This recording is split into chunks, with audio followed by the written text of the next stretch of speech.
Consulta de Mulher, com Karine Tenório.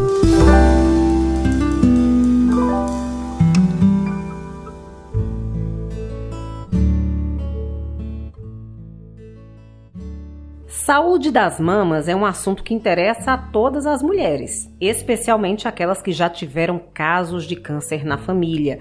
De acordo com o Instituto Nacional do Câncer, a estimativa é que só aqui na Paraíba, pelo menos 880 mulheres sejam diagnosticadas com a doença por ano. É um dado preocupante que merece a nossa atenção.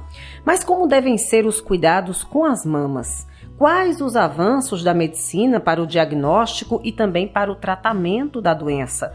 No episódio de hoje do Consulta de Mulher, nós estamos recebendo a médica mastologista doutora Joana Barros. Ela que, junto com o médico Dr. Eduardo Moura, criou este ano a Livre, o Centro de Atenção à Mama aqui em João Pessoa, uma clínica especializada no diagnóstico preciso através de aparelhos tecnológicos de ponta e também focada no atendimento humanizado. Seja bem-vinda, doutora Joana. Olá, Karine. Prazer estar aqui conversando com você sobre um assunto tão importante como os cuidados com a mama. Primeiro, a gente precisa falar sobre os cuidados iniciais. Quais são os exames e a partir de que idade as mulheres precisam fazer a mamografia e a ultrassonografia? Eu acredito assim que a partir do momento que a menina, na puberdade, que aparece a mama, ela já deve ter uma consciência da importância daquela estrutura na vida dela.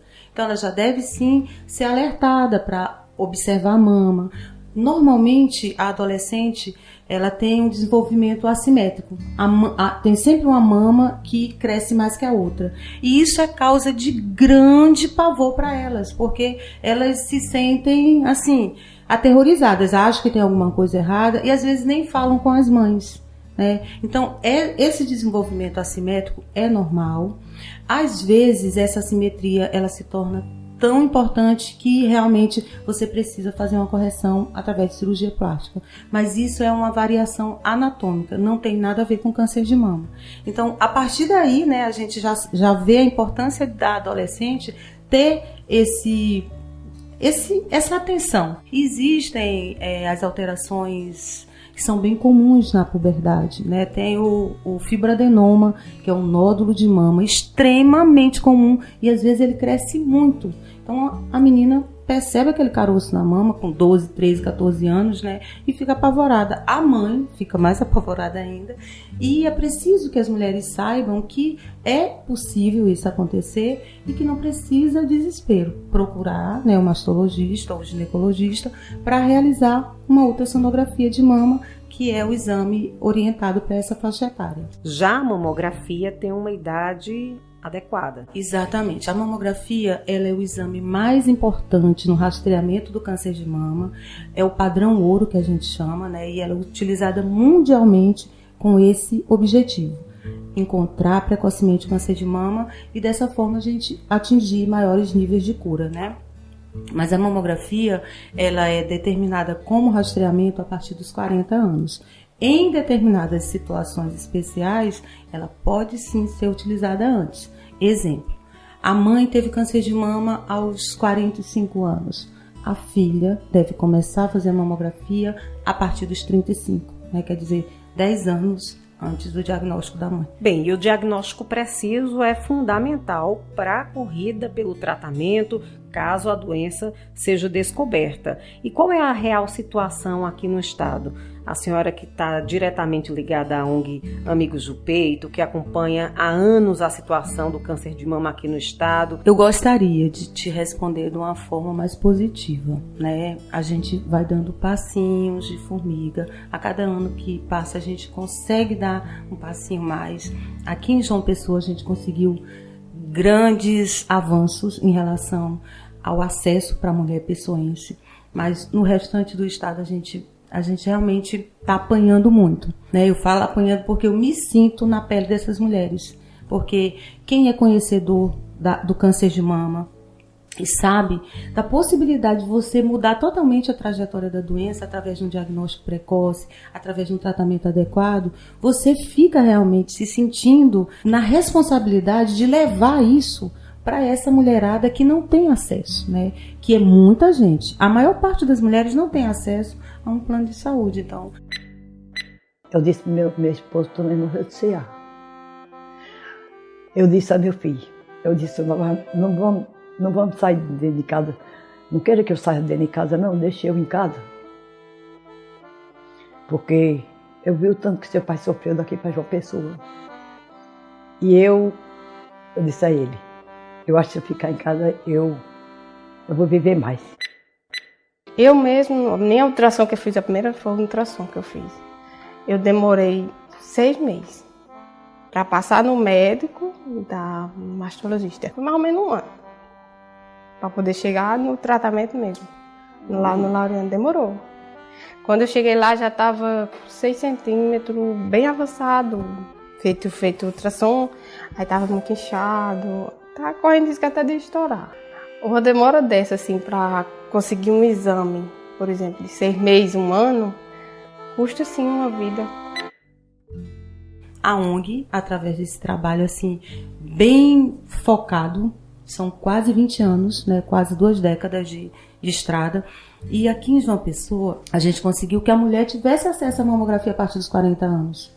Que ela tivesse liberdade para escolher o exame, fazer o exame na clínica que ela quiser, né? Desde que haja o convênio com a Secretaria de Saúde. Porque antigamente existia uma dificuldade que muitas vezes ela procurava a unidade de saúde da família, mas ela não conseguia marcar para onde ela queria.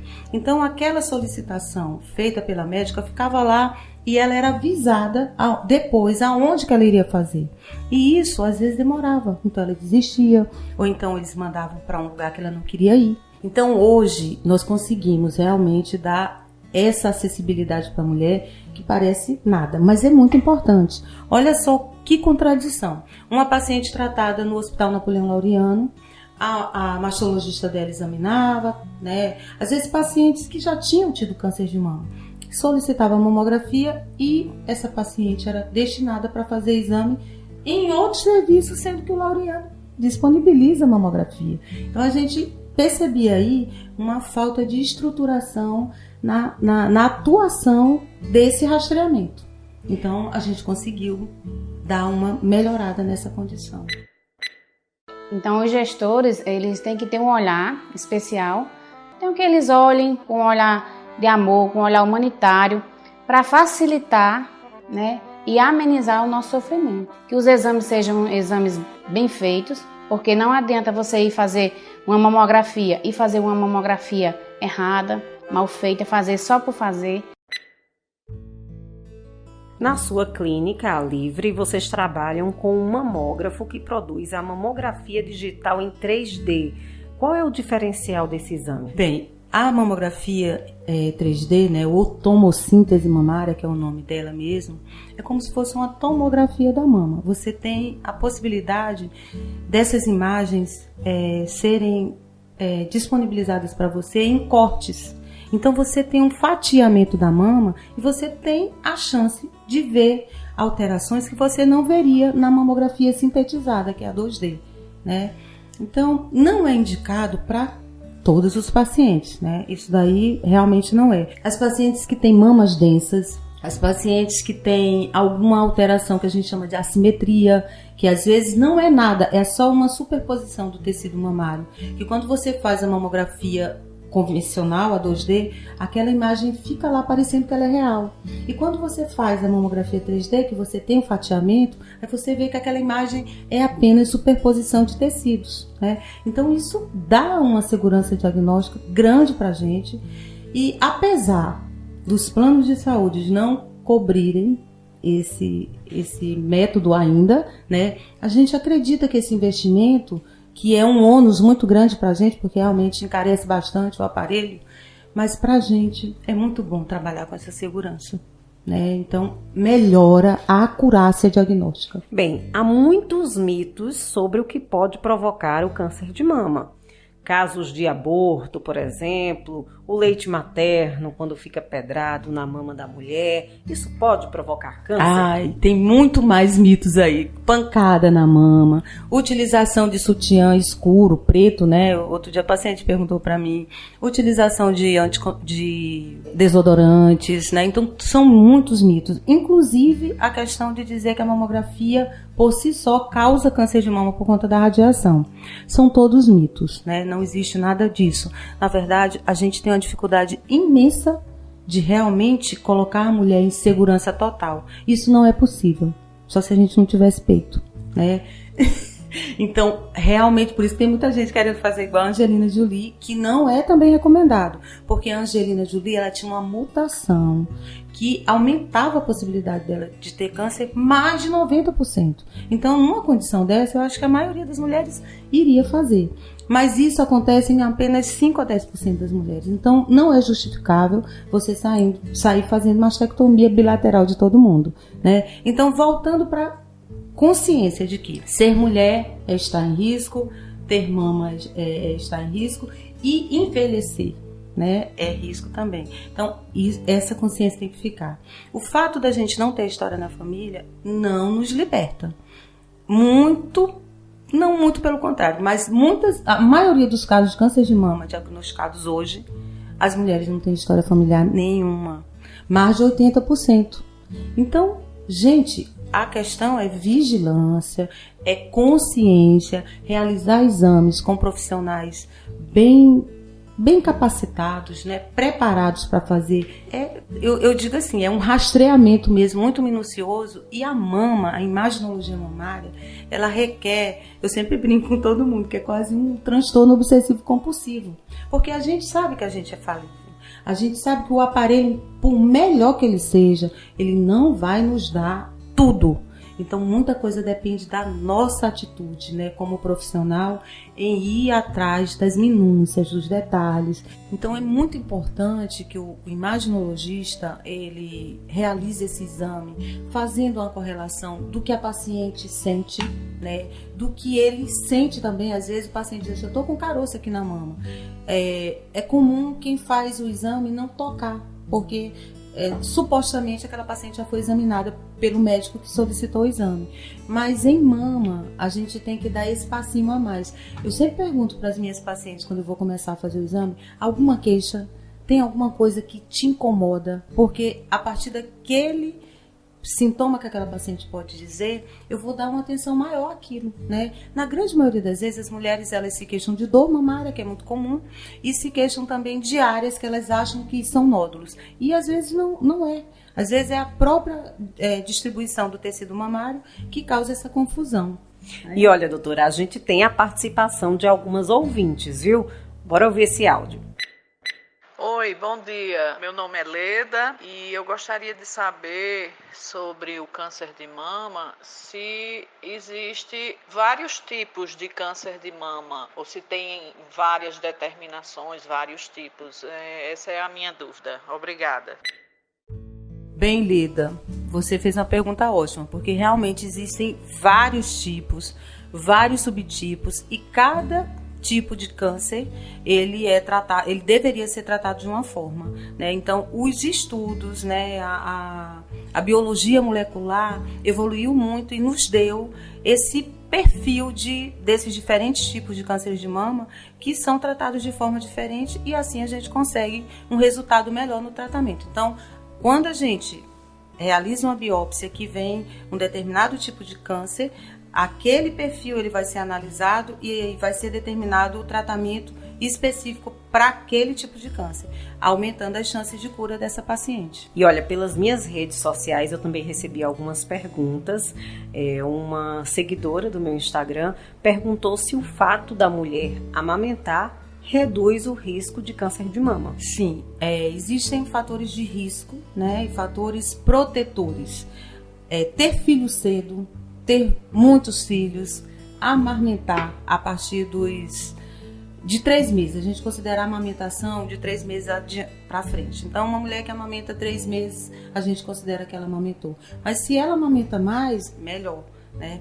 Entretanto, a gente não pode deixar de dizer para essa mulher que, apesar dela estar inclusa no grupo de maior risco, ela tem que seguir a vigilância dela como toda mulher. Grupo de menor risco. Grupo de menor risco, né? Mas ela tem que seguir fazendo a ultrassonografia até os 30, fazendo o autoexame mensalmente e fazendo a mamografia anualmente a partir dos 40 anos. Outros fatores de risco. Menstruar cedo, né? Que a gente chama menarca precoce, que é comum hoje, as meninas tudo menstruam com 11 anos, né? Menstruar até mais tarde, menopausa tardia, mulheres que passam dos 50 anos, 53, 54, 55, essas mulheres elas estão inclusas num grupo de maior risco. A gente não pira, porque mais de 80% dos cânceres de mama, eles acontecem em mulheres que não têm fator de risco nenhum. Né? Então, isso aí é importante que a gente saiba, mas que a gente não coloque isso como uma coisa engessada. Né? Tem gente que acha, não tem ninguém na minha família, então eu não preciso me preocupar. Precisa sim, todo mundo tem que se preocupar. Tem mais um áudio, viu? Mais uma ouvinte nossa que quis participar, doutora. Meu nome é Maria do Socorro. Gostaria de saber se o autoexame é uma forma eficaz de detectar o câncer de mama. Essa dúvida é bem frequente. Muito frequente. Funciona mesmo o autoexame? É frequente e precisa ser muito desmistificada, porque o autoexame é um autocuidado. É importante que a mulher se conheça, que ela se toque, mas jamais a gente deve colocar o autoexame como uma ferramenta capaz de detecção precoce. Se você analisar que você encontra uma lesão, essa lesão já não é tão pequena, né? E os estudos mostram que o autoexame, ele não diminui a mortalidade por câncer de mama. O câncer de mama, realmente, o exame que realmente provou que há uma redução na mortalidade quando você realiza ele de uma forma correta, com qualidade, que é importante demais, gente. Muita mamografia é feita de qualquer forma. Então, voltando para Maria do Socorro, né? O autoexame, você deve sim realizar o seu autoexame após a menstruação, todo mês. Se não tiver mais menstruação, determine um dia. Mas não esqueça que, além do autoexame, você tem que ir na sua ginecologista ou no seu mastologista, realizar seus exames do jeito que ele orientar. E para encerrar, como em toda consulta, a gente espera a receita. Qual a recomendação para ter saúde das mamas? O câncer de mama, apesar da gente não saber exatamente a causa, mas a gente sabe que bons hábitos reduzem até em 30% o risco da doença. Então, uma boa alimentação, uma boa nutrição, se possível ter filhos cedo, se possível amamentar, né? Tudo isso aí pode te levar a uma situação de menor risco. Mas, além disso, você deve estar sempre atenta às mudanças que acontecem agora mesmo, né? Essa questão da mamografia 3D, da ultrassonografia realizada por profissionais que realmente sejam capacitados. A gente tem que ter cuidado em realizar os exames e uma rotina que realmente deixa a gente segura. E não realizar por realizar. Bem, muito obrigada, doutora Joana, por estar aqui conosco. Esse foi o podcast Consulta de Mulher da revista Consulta. E durante esse episódio, vocês tiveram a minha companhia, Karine Tenório, e também da médica mastologista Joana Barros. Nós falamos sobre um assunto que é importante para todas nós mulheres, que é a saúde da mama e como se prevenir do câncer de mama. Neste episódio, também utilizamos trechos de depoimentos que estão no documentário Caminhos da Esperança. E esse documentário está disponível lá no YouTube, viu? E se você se identificou com algum dos assuntos que nós falamos aqui, consulte um especialista, tire todas as suas dúvidas. Até a próxima!